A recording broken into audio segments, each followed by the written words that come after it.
Hello and welcome to this week's episode of Tuesdays with Tim Camp. The Eastern Oregon football team had a bye week last week after defeating number 22 Montana Western in a thrilling 54-51 overtime game. And Coach, let's just get started with that game. It's been over a week since the crazy overtime finish. Has your adrenaline settled down yet?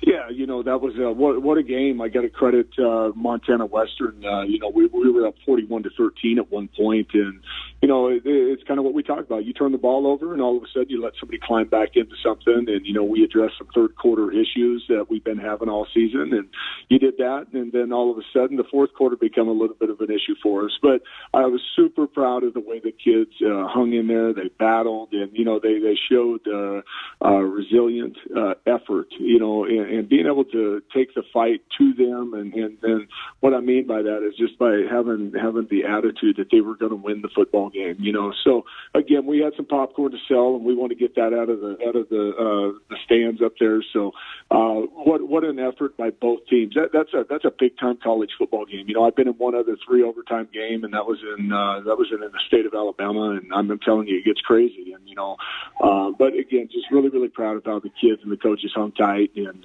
we come out and won the football game. So again, excited to move forward. We had a bye week. I'm excited to get a game under our belt again against a good Montana State Northern team. Yeah, you mentioned the team battling through some adversity against Montana Western. How do you think that helps the team moving forward to kind of experience that adversity and be able to come through in a big moment at the end of the game?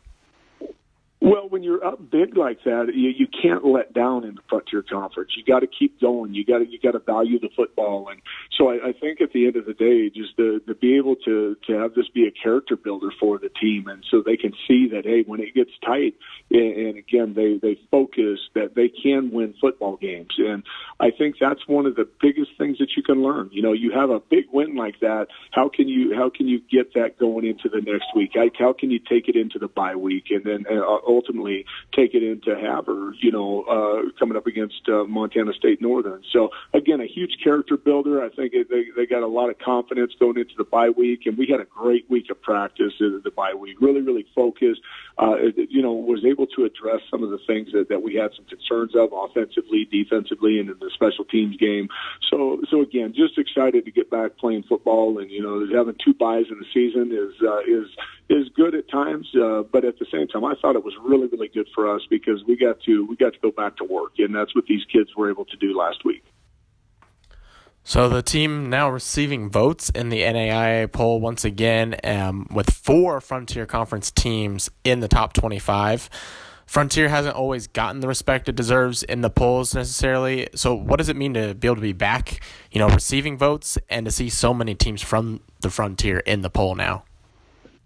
Well, I think it kind of tells you how tough the Frontier Conference is, and to be able to have 5 teams being, mentioned in the top, 25, and we're just right outside of it.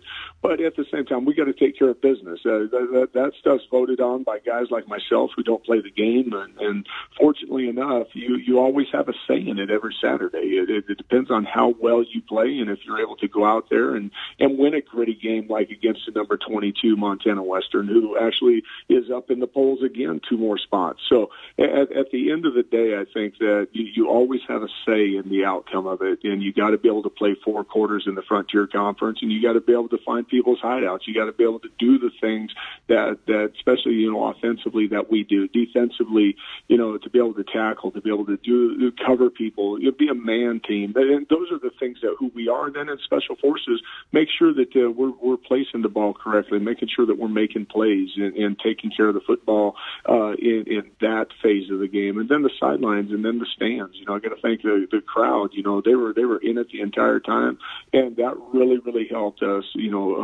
Beat a very, very solid Montana Western team. Well, you guys are going to be road warriors moving forward this season with 4 of the final 6 regular season games away from the Grand. This week you visit Montana State Northern. How does playing on the road differ from being at home for you guys, and what do you guys need to do this week to pull out the win against Northern? Well, I think you got to bring your own energy. You're going into the state of Montana where, I think the Frontier Conference, as everybody kind of knows that's Frontier Conference football. And this is a long bus ride, but as I've always told them, this is going to be the next best bus ride ever. And you get to be with your teammates, your brothers. You're going to be traveling through a great state, of Idaho up into Montana. And then all of a sudden you're going to be almost to Canada, So I think at the end of the day, we got to bring our own energy. We got to dictate the flow of the game, and we got to get started fast. And anybody can start a game. It's going to be how you finish, and that's what we've really been focusing on, is to not make excuses. I mean, everybody knows when you're in the Frontier Conference, you're going to be traveling. It's going to be the team that's able to handle the travel consistently and making sure that we're doing the right things on the trip. It's a business trip, and we're in the business of winning football games. So at the end of the day, it's got to be from start to finish. It's a night game, and you can say it's going to be cold, or you're going to say, hey, you know what, the lights aren't the same as they are at Eastern. Those are all excuses. We're out of the excuse-making business. We're into the business of winning football games, and that's the message that's been sent to these guys. And we have some really, really good senior leaders, who've been up to Havre before, guys who've flown across the country, and we've been able to win football games. So, again, the leadership, the coaches, being able to get on that bus and say, hey, you know what, again, this is going to be the best trip ever because Eastern Oregon's on this charter trip. Well, Coach, thanks very much once again for joining us this week, and best of luck going on the road against Montana State Northern. That game's going to be on October 6th, this Saturday, 6 p.m. Mountain Time. Again, Coach, good luck. I appreciate you.